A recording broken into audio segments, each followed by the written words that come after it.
One of the most common presentations of adult patients to the emergency room, according to Medicare data, is abdominal pain. You can see the source in the text comments to the slide. Acute pancreatitis accounted for 390,000 hospitalizations in 2015. The most common cause of acute pancreatitis is gallstones, followed by alcohol abuse or use. This presentation will focus on the epidemiology, the presentation, diagnosis, cause, treatment, and radiological findings associated with acute pancreatitis. Welcome to the presentation on acute pancreatitis. Other diseases of the pancreas, including exocrine deficiency, malignancies, trauma, and diabetes, will be covered in other presentations in your GI course and or your endocrine courses. Our focus will also include the presentation of some of the original famous articles on the prediction of morbidity and mortality in adult patients presenting with acute pancreatitis, such as Ranson's criteria, which, while every surgeon in America was at one time or another required to memorize these criteria, in reality they are difficult to accurately assess. And the Ranson criteria, while still taught, is probably not used anymore rather than other methods which more accurately and more precisely are used to assess the severity of a patient's pancreatitis. In treating patients with pancreatitis, we'll discuss the step-up approach and what exactly that means. We need to define acute pancreatitis and how that differs from chronic pancreatitis in its presentation, epidemiology, and radiological findings, as well as its causes. We mentioned it is a common cause of presentation to emergency rooms, but why is it the most common GI discharge diagnosis in the United States? What exactly is gallstone-induced pancreatitis, and what is the common channel theory? What are the four main goals in the treatment of acute pancreatitis? And what is the preferred grading system today for acute pancreatitis other than Ranson's criteria? While we're talking about it, what are Ranson's criteria and how are they used in the diagnosis of acute pancreatitis and predicting its morbidity and mortality? Lastly, which antibiotics, if any, are recommended in the treatment of acute pancreatitis? One nice feature of PowerPoint is the ability for me to insert original articles, chapters, or assigned readings. Here on this slide, just put the PowerPoint into preview mode, take it out of presentation mode, and double-click on the three icons shown here. The double-click will allow you to open each of these papers and download them to your desktop. I've included the required reading called Acute and Chronic Pancreatitis and Ranson's original famous article. In addition, from the 2010 New England Journal of Medicine is a landmark article on the step-up approach for the treatment of acute pancreatitis. The patient usually presents with excruciating abdominal and or back pain, that is epigastric, left upper quadrant, or epigastric with radiations to the back. The patient often describes the pain as the worst pain I've ever had. Pancreatitis is often accompanied by nausea and vomiting. Sometimes the patient presents profoundly hypotensive with abdominal rigidity, tachycardia, and is febrile. In other words, they're in shock. As if this wasn't scary enough, shortness of breath is common because it hurts to take a deep breath, and the retroperitoneal phlegmon or abscess causes a reactive sympathetic effusion in the left thoracic cavity, a pleural effusion secondary to the inflammation of the pancreas. The image shows the liver and the pancreas, which has been mostly replaced here with an inflammatory mass, a wad of tissue, the dark area noted by the two arrows. There was a day when such patients had peritoneal lavage, washings, to dilute the inflammatory mediators. We don't really do that anymore. Why is the pancreas dark?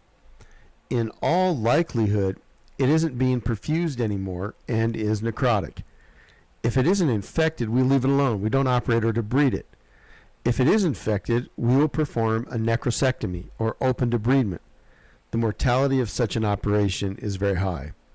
I've labeled the image for you. CT stands for celiac trunk, A is the aorta, VC is vena cava. The rest is self-explanatory. Let's go through the common causes of acute pancreatitis. First and foremost are biliary causes like gallstones. Cholesterol, serum lipids that are sky high can also cause pancreatitis. What is sky high? Well, usually greater than 1,000 to 10,000 milligrams per deciliter. Parathyroid disease, which results in hypercalcemia, is also a source of pancreatitis.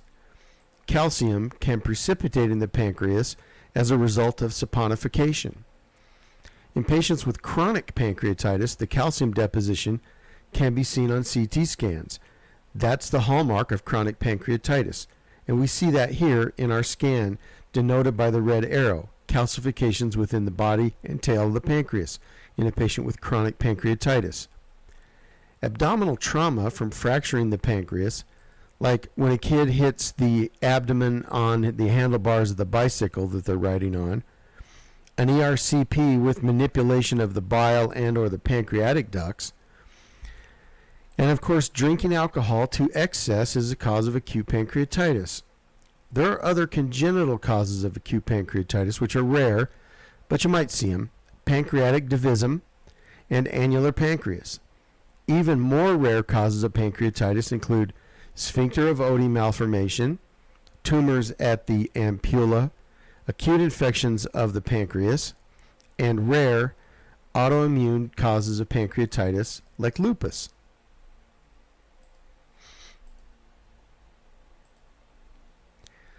This slide is redundant, except the image is a bit clearer in showing a common duct theory of acute pancreatitis by a gallstone blocking the main common bile duct and the main pancreatic duct. It also mentions medications as a cause of pancreatitis. Let's take a closer look.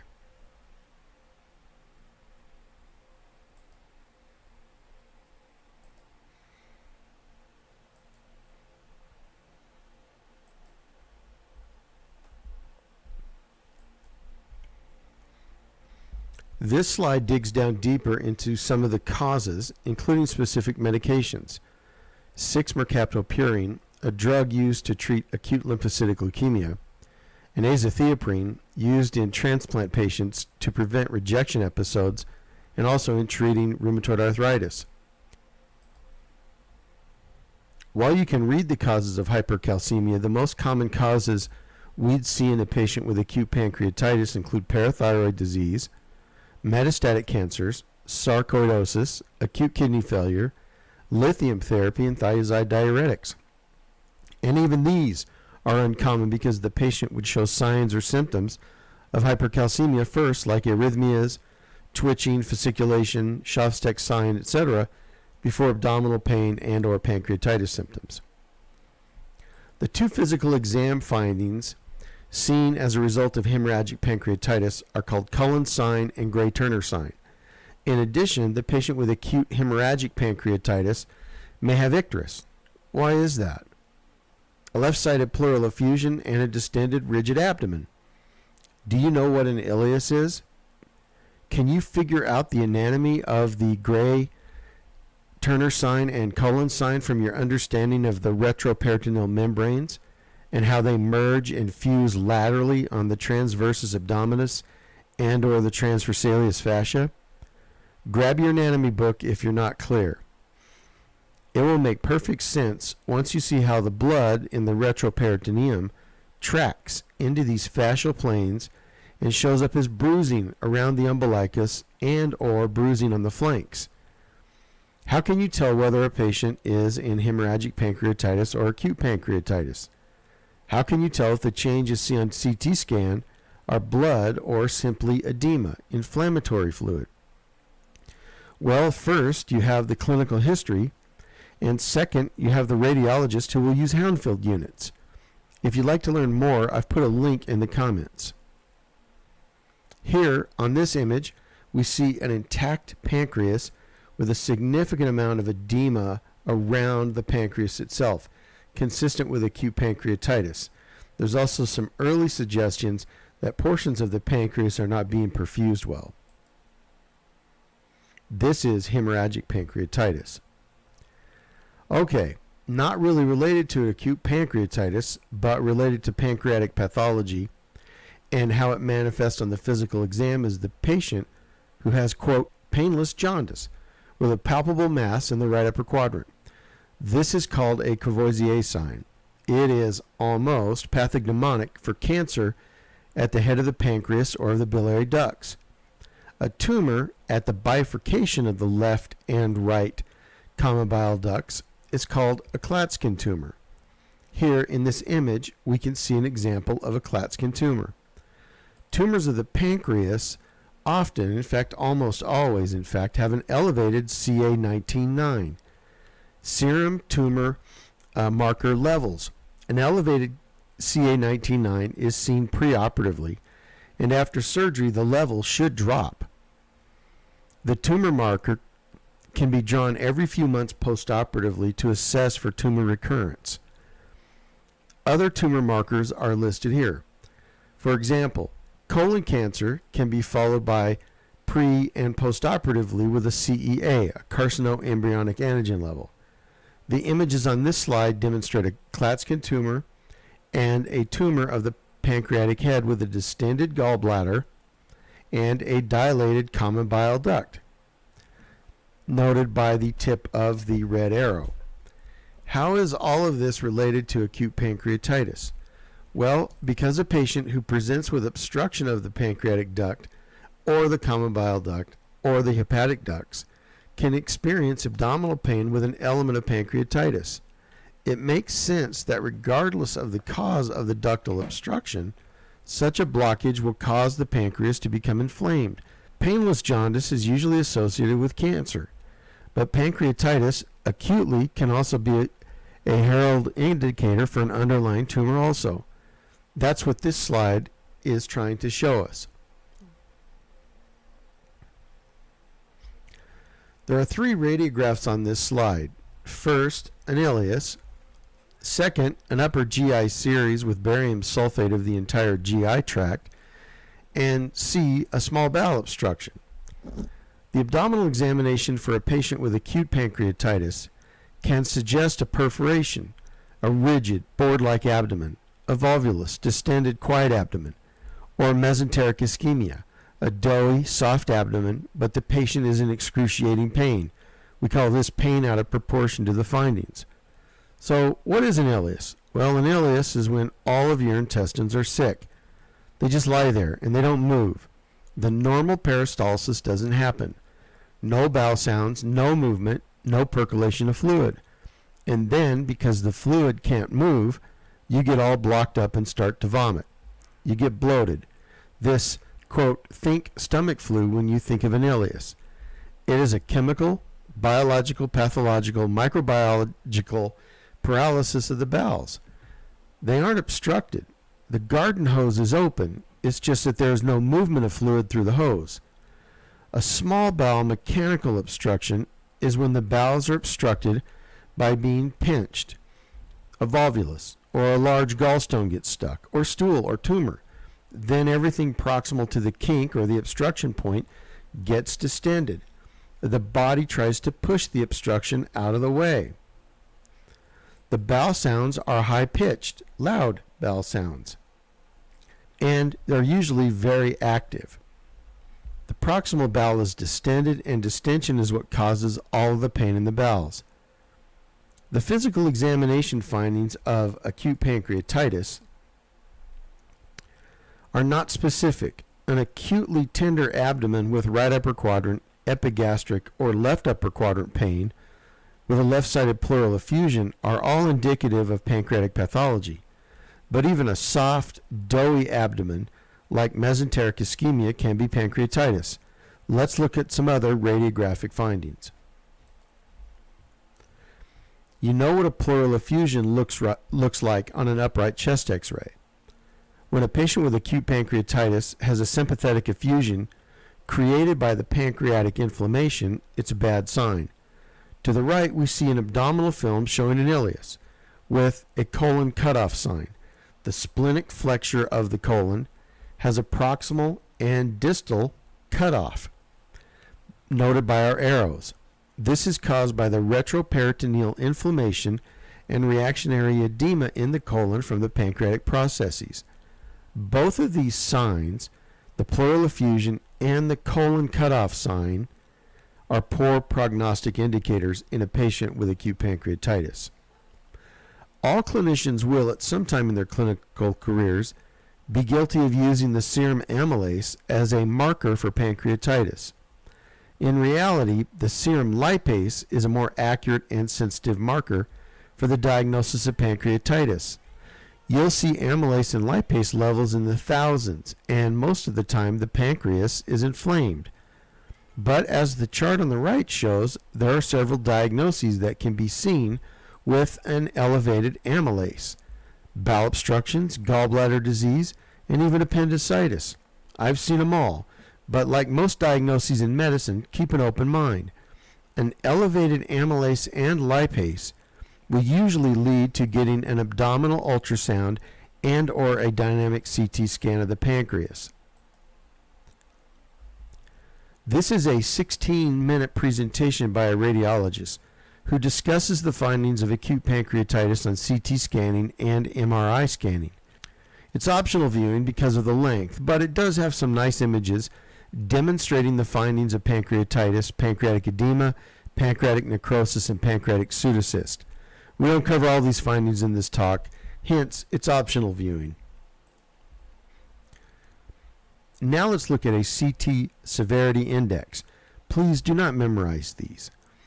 The radiologist can use this score to standardize the findings into a reproducible number that can be understood by all clinicians taking care of the patient, usually the surgeon, a gastroenterologist, or an intensivist or a hospitalist.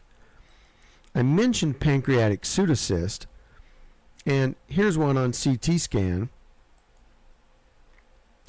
There's a plastic stent seen in the duodenum, a dilated common bile duct, and a common hepatic duct, and a large phlegmon of the pancreas with mostly dead pancreas that will in time, if it's not infected, turn into a pseudocyst. That can be drained or left alone, depends, but not the point of this lecture today to talk about pseudocyst. Why do we call it a pseudocyst? Because it doesn't have a true epithelial lining of the outer aspect of the cyst cavity. The final image is of a giant but well organized, we call it a more mature pancreatic pseudocyst. Depending on the patient's symptoms or lack of symptoms, we might need to drain the pseudocyst or do nothing and let it resolve. One of those AT Still sayings about letting the body take care of itself. So let's talk about the classification systems on the next slide.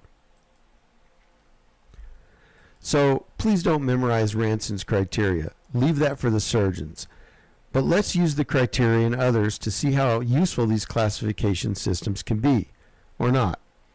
If you're going to memorize anything about Ranson's criteria, you should probably memorize this. It takes about 48 hours to use it, and number two, serum amylase and serum lipase have nothing to do with it.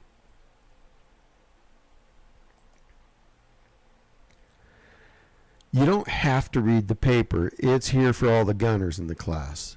But click here for Ranson's criteria for acute pancreatitis, or right click and use the command or right arrow on a Mac, but I'm not really sure that it works on a Mac. This is the original paper by Dr. Ranson.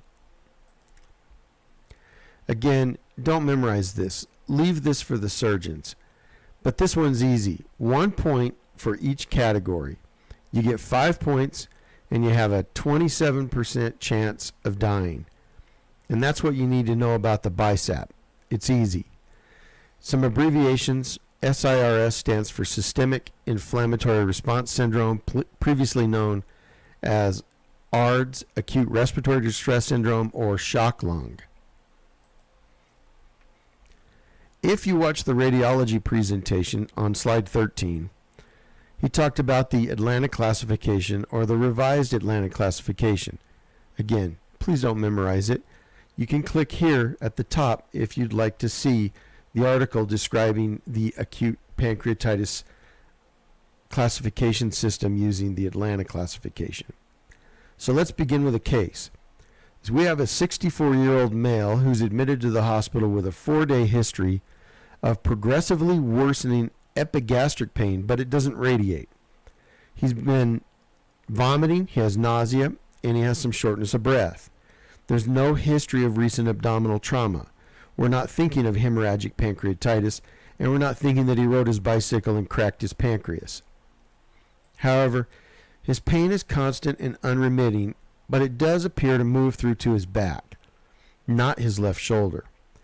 Pain started after a meal of some beer and pizza 4 days ago, progressively worsening since then. Of course, he's had nausea and vomiting, and he's vomited 3 times. Some indigestion history, but nothing like this. He's tried over-the-counter Pepcid, Mylanta, and Advil, and nothing's helped the pain.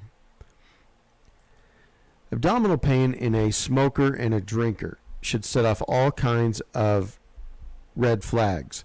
You should be thinking about mesenteric ischemia, which is when there's plaque that forms in the superior mesenteric artery or plaque forms in the celiac trunk.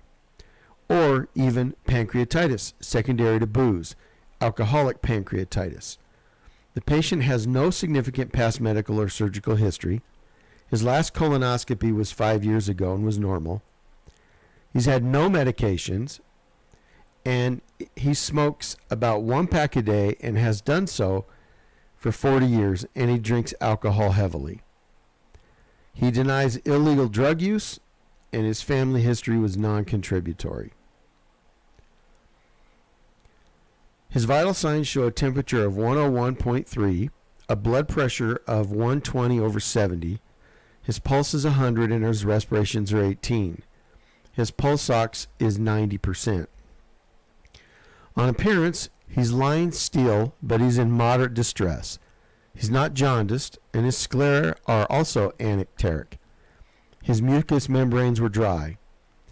Respiratory rate said was about 18. His lungs were clear to auscultation.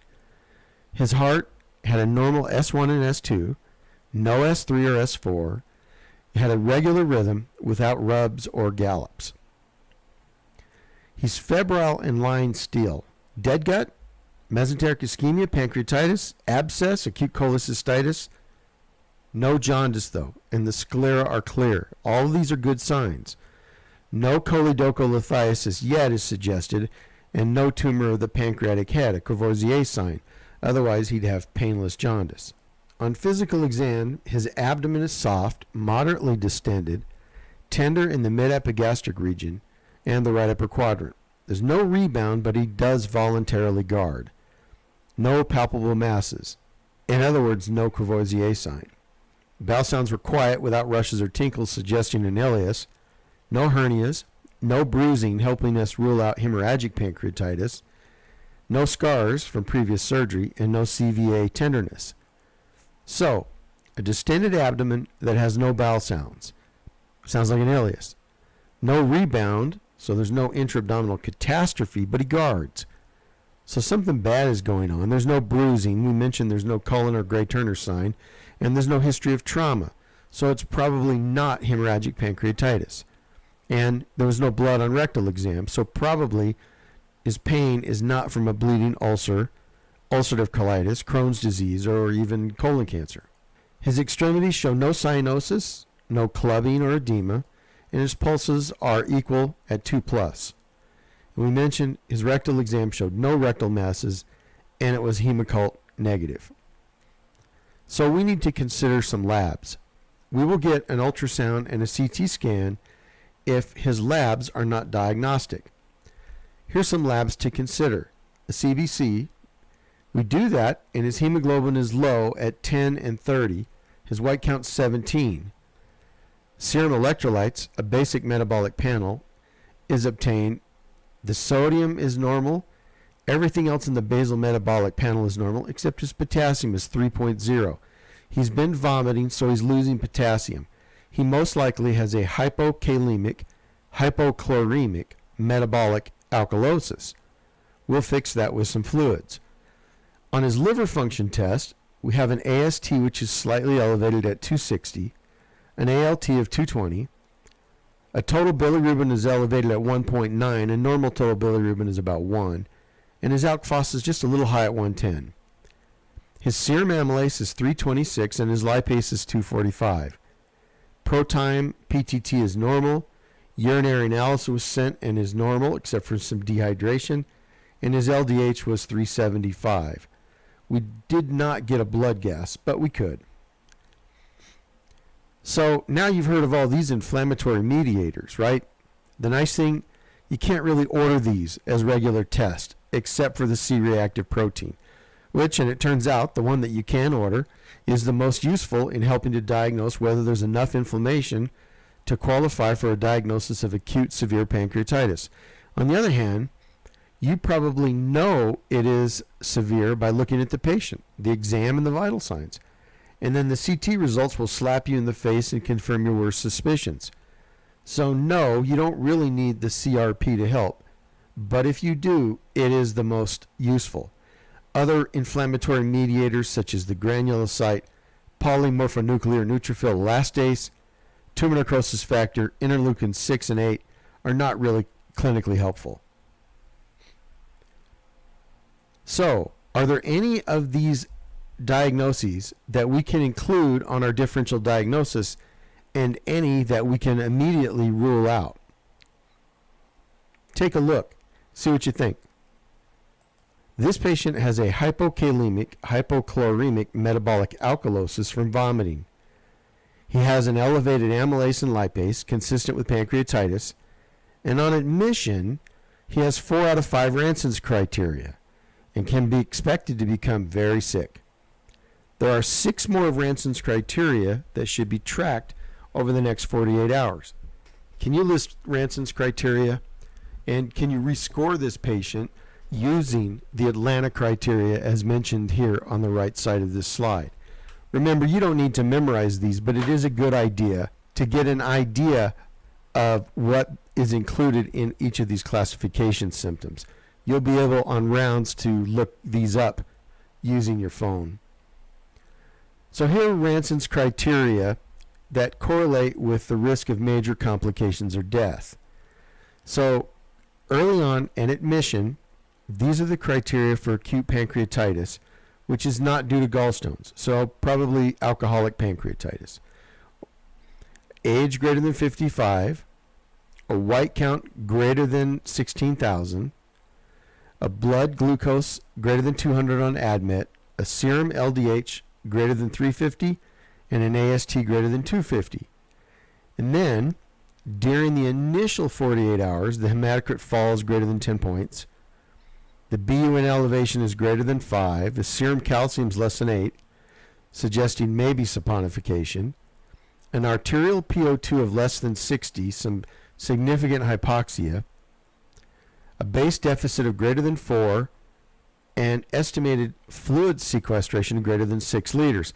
And we'll see later that that's how we aggressively manage the IV fluids in patients with acute pancreatitis, but that may not be the right thing to do.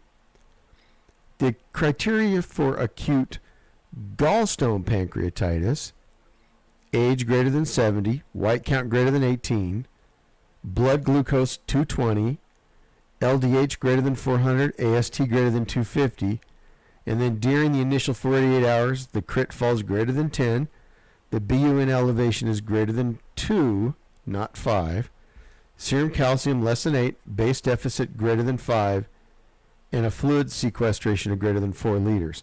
Again, don't memorize these, but what you should note is that nowhere on here is amylase, lipase, or C-reactive protein mentioned.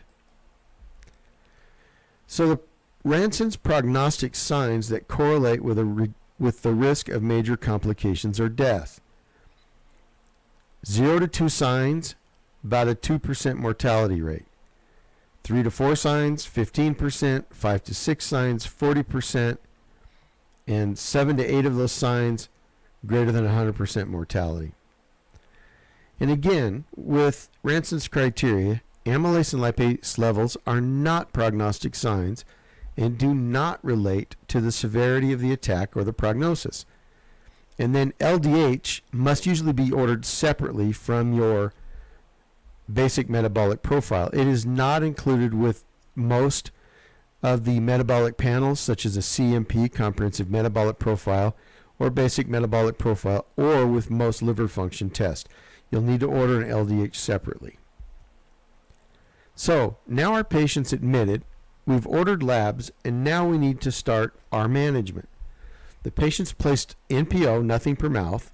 A Foley catheter is placed to assess the urine output and to help us manage our fluid resuscitation, and a nasogastric tube might be placed depending on how frequently the patient's vomiting. It's not always helpful to put an NG tube in. The asterisk up here by IV fluids reminds me of an article in the New England Journal of Medicine, and I put both of those articles here from September of 2022. The article, along with a matching editorial, discuss fluid resuscitation in acute pancreatitis. I've pre-read both of them, highlighted the important comments, and put both articles here for you. Remember to read these articles, just take the PowerPoint out of the presentation mode, double click on the icons, but I'm not totally sure this works on a Mac. Either way, I'll make the articles available to you. So which study should we get? Well, almost all patients who come into the emergency room will get a CT scan of the abdomen and pelvis. But initially, most patients will probably get an acute abdominal series, which basically consists of a chest x-ray, flattened upright abdominal film, and then depending on the lab results, a CT or an ultrasound. But today, most patients just go straight to the CAT scanner. A HIDA scan or an MRCP doesn't offer much in acute pancreatitis except an MRCP, magnetic resonance cholangiopancreatogram, which is basically a fancy way of saying doing a non-invasive ERCP in the MR scanner. So it's called an MRCP, and it may show ductal integrity of the main pancreatic ducts. Intact ducts mean less chance of pancreatic enzyme leakage and peritonitis. So let's take a minute to compare the labeled ultrasound image on the right, revealing a swollen edematous pancreas with a pancreatic pseudocyst, a dilated common bile duct, a dilated proximal pancreatic duct, and a splenic vein or splenic hilum, which we can see here. So can you locate all of these structures then on the image on the left? Let me help you a little bit. Here's the entire pancreas. Here, where the three arrows are on the left, show edema around the pancreas. Here is the splenic vein, pancreatic body, pancreatic body, pancreatic body. These are areas of poor perfusion of the pancreas here. This is probably the portal vein, splenic vein, aorta, infravena cava. Probably the lumen of the duodenum, but I'm not totally sure. And this looks like it might be a dilated common bile duct.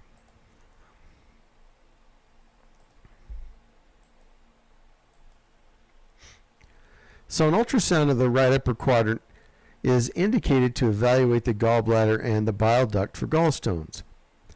A CT scan should be done after initial stabilization, and IV contrast is useful to assess pancreatic viability. Always order a CT scan of the abdomen and pelvis.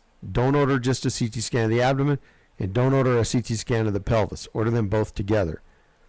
The initial image here shows some peripancreatic inflammatory fluid. The second CT scan is impressive in only showing a small bit of the pancreas. Large white arrows of viable alive pancreas. The remainder of the organ is necrotic. Here is the viable pancreas. The remainder of the organ is completely necrotic. In addition, a large calcified gallstone can be seen in the common bile duct, and pericholecystic fluid can be seen around the gallbladder. The second image is much worse than the first. The proper test to order is called a dynamic pancreatic CT scan. What does this mean? It means the radiology tech will inject IV contrast as the scanner is moving through the pancreas. So the timing of the contrast Injection with imaging of the pancreas is done at the same time. So when do I order a CT scan?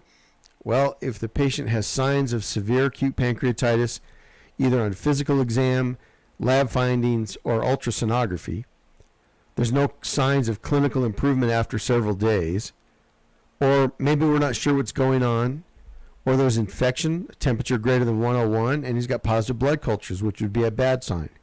What kind of CT scan? It's called a dynamic scan with a rapid bolus of IV contrast as the scanner moves through the pancreas. What are we looking for? Necrosis, lack of enhancement, fluid collections, and anything else that might be conflicting in our diagnosis of acute pancreatitis. So let's look at this CT scan together.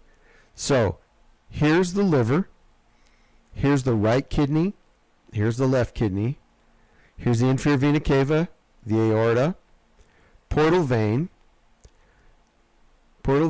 here's the duodenum with air in the duodenum. The splenic vein can be seen here. The body of the pancreas is here. And peripancreatic fluid and edema in the body and tail of the pancreas. And here is the lumen of the stomach. All of this peripancreatic edema and swelling here at the tail of the pancreas is consistent with an inflammatory process, probably acute pancreatitis.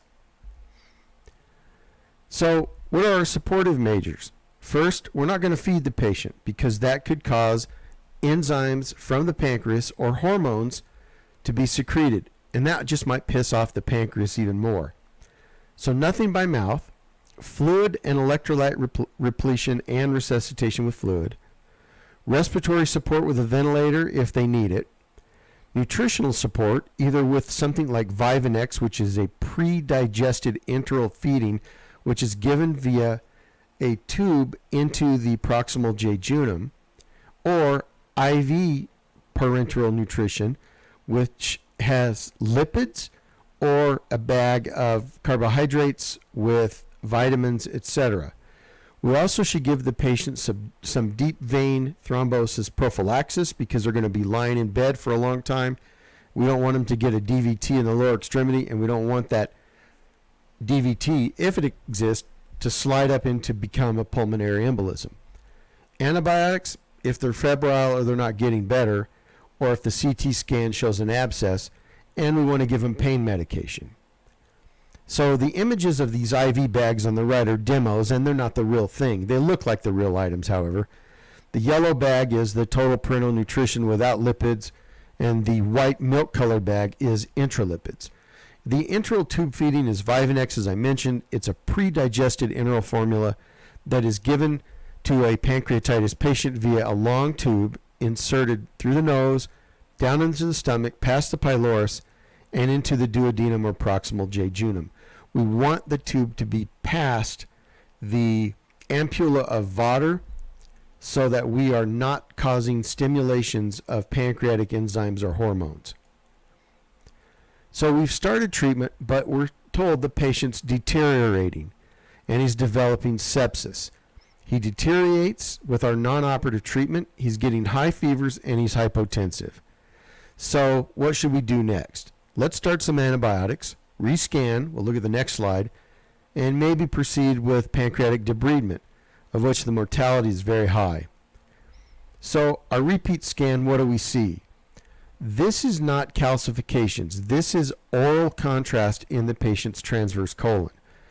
This is a tip of the liver. This is the right kidney with some intravenous contrast inside the kidney from excretion of contrast into the urine.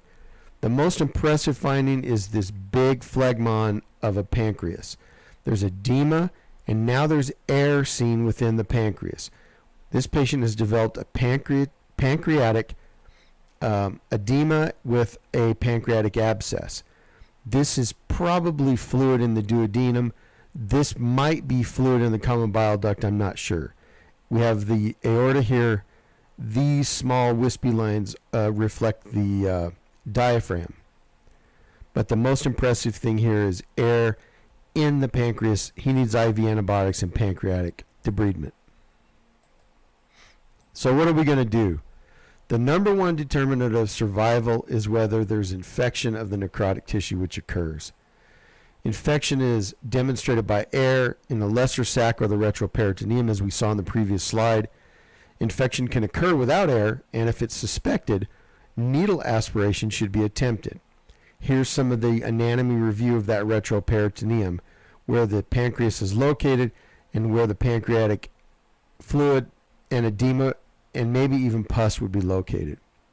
But caution is warranted when attempting a needle aspiration due to the risk of passing a needle through the colon or the stomach. But once done, a previously uninfected collection that we would treat conservatively and just sit on will likely become infected and result in pancreatic abscess that needs open debridement. So we have 4 treatment goals with acute pancreatitis. Number 1, provide supportive medical care. Number 2, minimize or reduce pancreatic necrosis and the systemic inflammatory response syndrome. We also want to make sure and recognize any complications that may arise, such as a peripancreatic fluid collection, an abscess, a pseudocyst, which doesn't normally need treatment acutely, and biliary and or gastric obstruction can occur secondary to the peripancreatic phlegmon and edema. And we also want to identify any causes to prevent subsequent episodes. With hyperamylasemia, we can't immediately jump to the diagnosis of pancreatitis. All of these diagnoses here can present with an elevated amylase. Keep this in mind. So with management, patients who are not infected should not be operated on. In this paper here, again, you can open it by double-clicking on it. The author, Dr. Bradley, says that neither the existence nor the extent of necrosis can be used as an indication for surgery. However, 90.4% survival in patients treated conservatively with over 50% necrosis of the gland and no infection. If there is infection, it ups our mortality. So what's next? Supportive treatment, elective cholecystectomy if it's caused by gallstones. Now we say elective cholecystectomy, but studies have shown discharging the patient and readmitting them a week or so later only increases the opportunity for another bout of gallstone-induced pancreatitis to occur. If a patient is admitted in gallstone-induced pancreatitis and they're hemodynamically stable, and it's safe and preferred to perform the laparoscopic cholecystectomy during the same hospitalization to prevent recurrent gallstones from going down and getting stuck in the bifurcation of the common bile duct and the common pancreatic duct. It may be necessary to do an endoscopy with a ERCP if an obstructing stone is identified in the common bile duct, or to the operating room if the pancreas becomes infected and develops a pancreatic abscess. The use of antibiotics in patients with necrosis without infection is often debated. The belief is that the antibiotic use alone, all it does is increase the risk of infection with resistant organisms.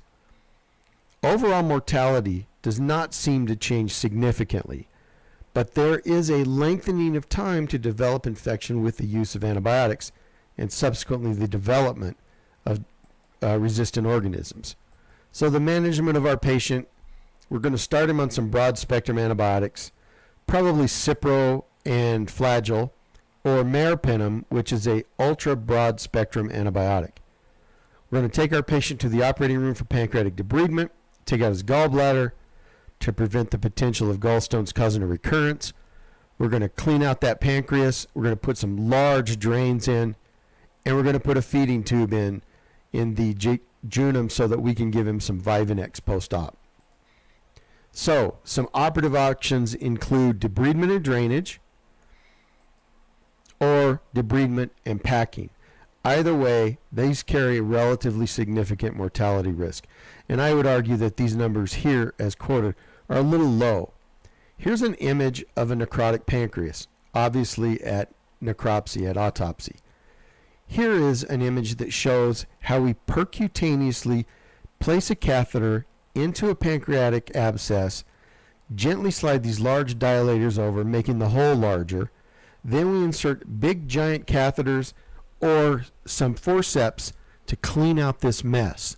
This is called a percutaneous debridement of a pancreatic abscess. Here's a bigger, larger picture that shows basically the same thing. Easier to see here. It's a big deal. On this patient, if you'd like to see how these interventions can be done, this is a video that I've put in here, and it's 17 minutes long. It's optional viewing. But for those of you who are curious about how they actually do this, this video shows these interventions. Here we show an endoscopic drainage of a pseudocyst. We can watch it through a laparoscope from not only the intraperitoneal side, but we can also watch an endoscopic pseudocyst drainage from within the stomach. Again, these are optional viewing for those of you who might go into a surgical career. Many of these patients, after debridement of their pancreatic abscess performed open, we can't get the intestines back in, so we have to leave the abdomen open, in which case we can sew in a plastic bag or a Whitman patch, or sometimes, even on the right, a zipper, so we can go back and perform further debridements.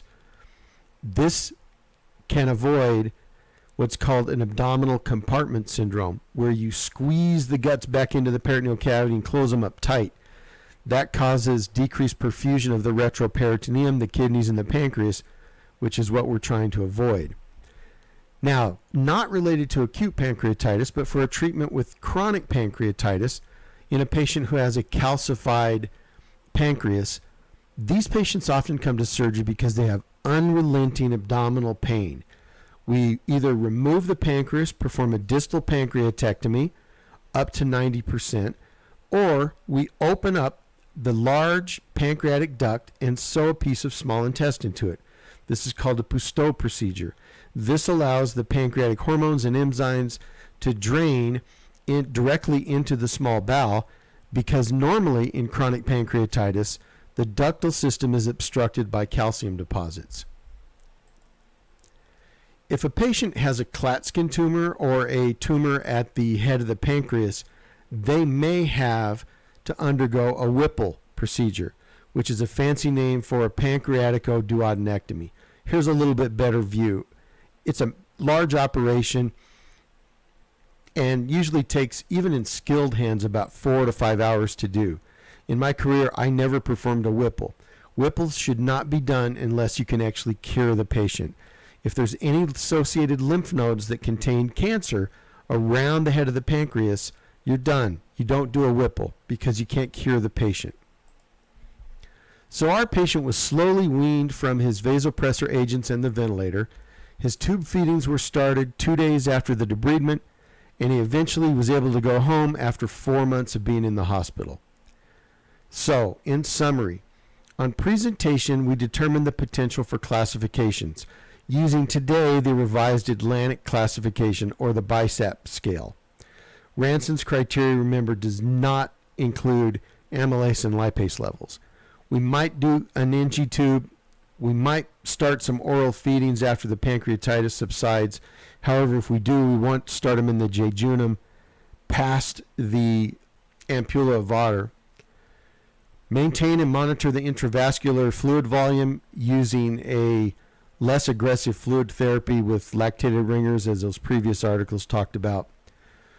They might need a ventilator. They probably will need some sort of nutritional support. They might need antibiotics, and they will need aggressive treatment if they have pancreatic sepsis with a fever and an abscess. And surgery is indicated only for infected pancreatic necrosis. Here's some new terms used during this presentation. There's 2 pages. I have not defined each and every term. Take a look at which ones you're not familiar with and go look them up. So, let's look at some questions. When considering the severity of a patient's acute pancreatitis, which of the following correctly describes the existing scoring methods? Number 1, The Apache, which we didn't mention, Ranson, and Glasgow scoring systems have fallen out of favor because of their simplicity and directness of measuring the SIRS, or the organ failure. That doesn't sound true. The Apache scoring system is hampered as it requires 48 hours worth of data prior to calculation. We didn't even talk about Apache, but that's not true. The complexity of the Ranson's criteria hinders its general clinical ability. That seems to make sense. It's hard to use it, and it takes 48 hours. The Glasgow scoring system, which we also didn't mention, has the highest positive predictive value, about 80% of disease severity. The Apache scoring system has a high positive predictive value, 90% of patients with scores above 7. That isn't true. And our answer is the complexity of the Ranson's criteria generally tells us we don't use it. Blood, urine, and sputum samples return negative on our patient with acute pancreatitis. Right upper quadrant ultrasound is not concerning for cholecystitis. A fine needle aspiration of the pancreatic necrosis grows intercocci, group D strep, and broad spectrum antibiotics are started. Which of the following methods of treatment is not adequate treatment for an affected pancreatic necrosis? IV antibiotics only, endoscopic transgastric drainage, followed by laparoscopic intracavitary necrosectomy, laparoscopic transperitoneal necrosectomy and drainage, retroperitoneal neoscopic necrosectomy and drainage, or open necrosectomy and drainage. Which of these methods of treatment is not adequate treatment for an infected pancreatic necrosis? This is easy. Antibiotics. All of these others are ways of getting in there and drainage the abscess and the pus. So any of those are okay. You can't just give them antibiotics, though. 55-year-old male presents to the emergency department with a one-day history of worsening epigastric pain, nausea, and vomiting. And a radiographic exam shows evidence of focal pancreatic inflammatory changes. He's otherwise stable and admitted for further resuscitation. Which of the following is true regarding determination of the severity of his acute pancreatitis? Number 1, obesity has not been found to be associated with a more severe course of a pancreatitis. That's not true. It has been found. Glasgow and Ranson scoring systems are commonly used to predict disease severity at the time of presentation. Yes, that's partially true, and 48 hours later with Ranson's criteria. Up to 50% of patients who die of acute pancreatitis do so within the first 7 days. That sounds likely. White cell count is an important component of the sequential organ failure assessment scoring system. We didn't mention that one either. And findings on CT scan have been shown to correlate with disease morbidity and mortality. We know that's not necessarily true. Sounds to me like 50% of patients who die with acute pancreatitis do so within the first week. So now we got a 45-year-old male who's admitted to the ICU due to hypotension in the setting of acute pancreatitis. CAT scan shows an area of focal necrosis in the head of the pancreas. Which of the following is true regarding the management of severe necrotizing pancreatitis? Acute fluid collections in asymptomatic patients should be followed and not drained. I'm not sure about that one. Development of severe necrotizing pancreatitis is seen only during the initial phase of the disease. That seems to rule that one out. Conservative fluid management is recommended to avoid pulmonary edema. Turns out from reading our papers that one's true. Patients should be initiated on TPN early in the disease course. That's not necessarily true. And administration of prophylactic antibiotics has shown to improve outcomes. That's not true. So what's the answer here? Which of the following is true? Acute fluid collections in asymptomatic patients should be followed and not initially drained. If the patient's asymptomatic, has no fever, they're not infected, we can follow them without draining them. However, conservative fluid management is now recommended to avoid pulmonary edema. So A and C are both true. So for our next step in the workup of this patient, when considering ordering imaging, which of the following is correct? Chest x-ray is useful only to identify a pleural effusion. Not true. Right upper quadrant ultrasound is useful only to identify cholelithiasis. Not true. MRI is the most accurate single imaging test to establish the diagnosis. MRCP is the most accurate single imaging test to establish a diagnosis. Or contrast enhanced CT is the most accurate single imaging test to establish the diagnosis. I think this is the right answer, and it's because we call it a dynamic CT scan. If you have any questions, send me an email. Hope you enjoyed the presentation. Thanks for listening.